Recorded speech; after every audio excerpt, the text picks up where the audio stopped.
Well, this is my wall. It was so exciting to be able to do this. And of course, I had a year, and for anybody that got it this year, start right now. Because the time just crunched down. Anyway, my theme is, as you can see, music and some abstract about music. And when I thought about what I wanted to do to exhibit, I had so many different subject areas that I love, people, places, things, but one of them that's real common for me that I absolutely love is music. And so these are some of my travels, some places, some artists that I've seen, places I've been. And what I tried to do in my shooting when I go to either concerts or dances or whatever is to really get close to the artist. And so, for example, this Hugh Masekela, I think I got him right at the moment, and the lights just so on his arm, and he had some, this was at the park right near West Oakland, I forget the name of it, but he was there that day. This is Gina Delafonte, who's an internationally known Zydeco, excellent accordion player. And I'm a heavy-duty Zydeco. Every Friday I'm down at Eagle Hall dancing. This is Andre Theory, who is another internationally known, born and raised in Richmond, accordion player, top-notch. Played last night, as a matter of fact. And what I did there is I flipped it over, I solarized it. He is so energetic, and there's so much high energy in these two gentlemen when they play that you can almost kind of visualize what they're doing. So I tried to capture that and decided because he was so hot I'd flip it to solarize it. Norman Brown, and I just loved his expressions, he was just so into his music. And then this is kind of the exact opposite.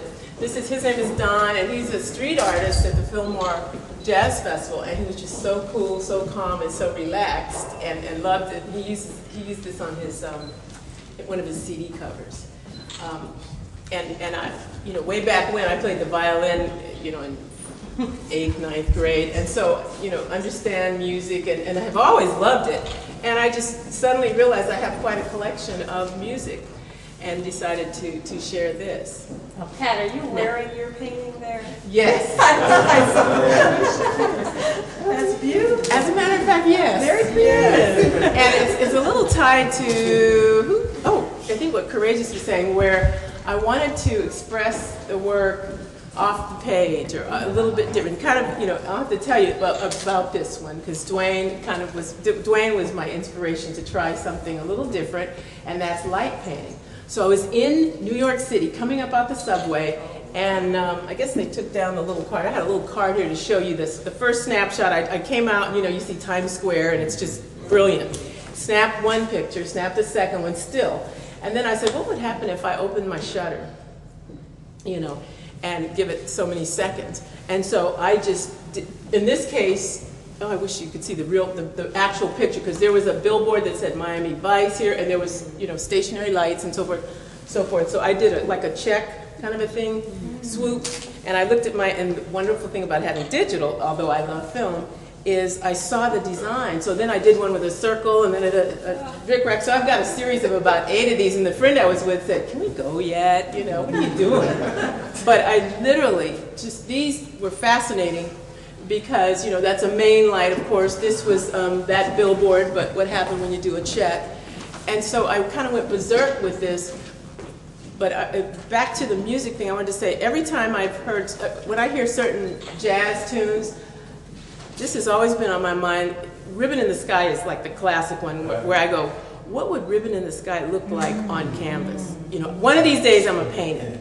One of these days I'm going to paint it. And so when I did this and I got back home and got to see them blown up, because when you have to wear glasses and stuff, you can't see as well. And I saw this blown up, I said, this is music. This is what music looks like on paper to me.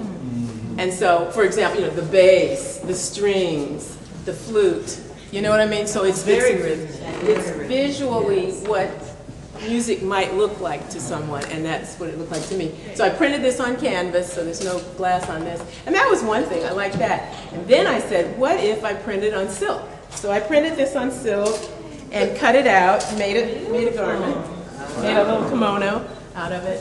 And so I've gone kind of the opposite of Mr. Steelman. I'm on the soft side, the fabric.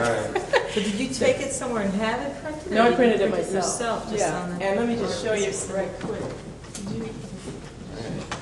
I think you're doing that with my vintage photos. Yeah, what I was going to share is that I found a dealer, a person in Vegas that actually. So this is actually cotton on, and what they do is they sell it on rolls.